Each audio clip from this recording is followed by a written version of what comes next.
Hello everyone and welcome back to Billions Games Roundup. That's not the name. Billions Gaming News Roundup. I think that's the name. I don't think it has a name yet. Welcome to the news of the week that you might have missed.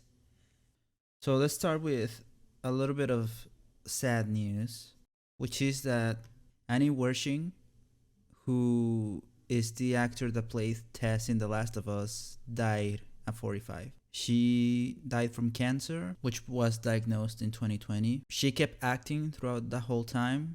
Neil Druckmann, who is the creator of The Last of Us, mentioned that the episode that came out of The Last of Us series, which was episode number 3, will be dedicated in her honor, in her memory. And it's just sad, man. It's just sad news. She was such a good actor, and the character she played of Tess in The Last of Us was really good.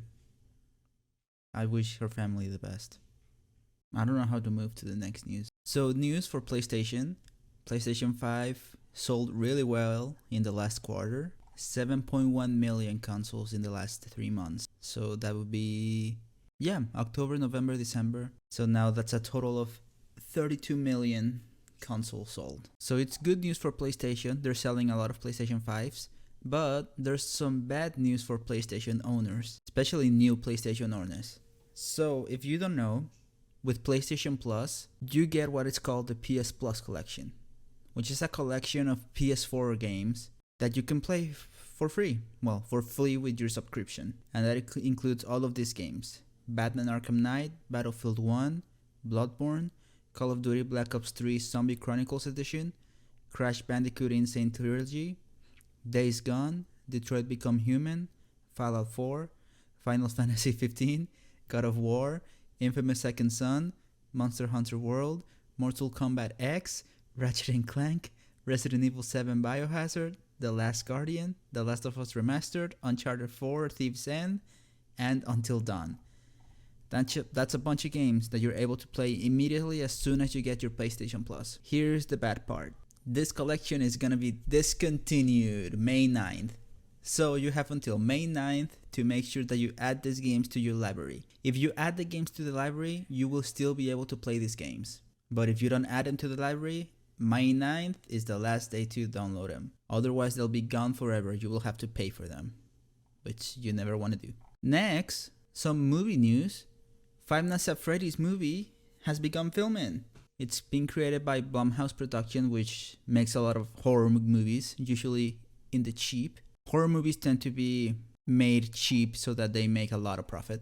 Matthew Lillard, who played Shaggy in the Scooby-Doo movies, is cast in the movie. So Five Nights at Freddy's, we're gonna see Shaggy trying to fight off some animatronics, which is great. And apparently he has a 3-movie contract. So we might be getting more than one Five Nights at Freddy's movie, which would be interesting. It would definitely be the correct move to make because Five Nights at Freddy's stuff just sells a lot.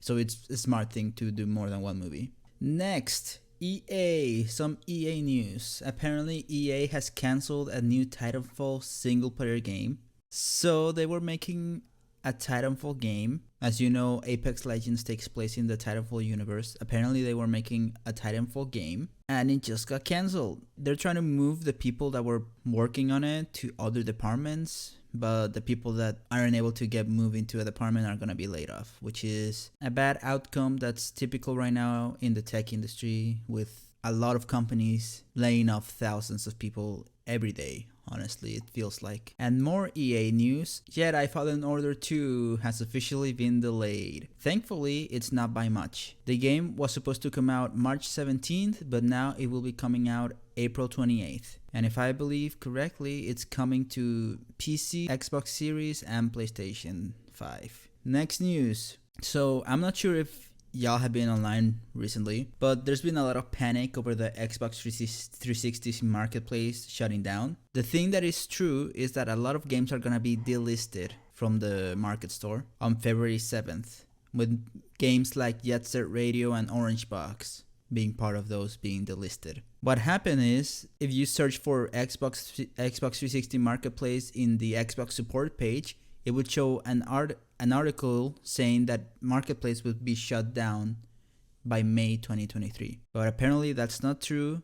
It's just a couple of games and DLC that you're not gonna be able to buy from the 360 store. This puts fear into the conservation of games, because a lot of digital games are not gonna be, you're not gonna be able to play them anymore because there's no physical version. The store where you can buy them is not gonna be operatable anymore.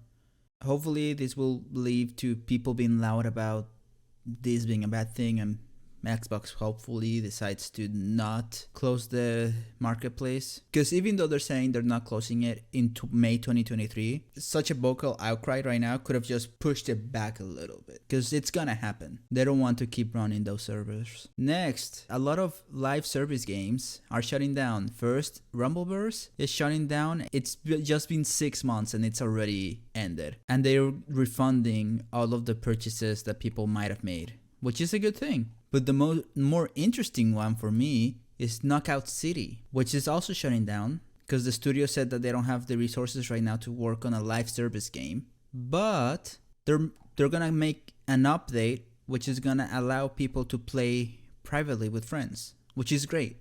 That's all the news for this week. Thank you so much for watching. Make sure if you have any notes like what I could improve, what you don't. I can't talk. I already know I can't talk. That's already a note. You don't have to make that note. But if you have any notes, what you like, what you didn't like, let me know. This is a work in progress and I'm working to make it better eventually. Yeah. So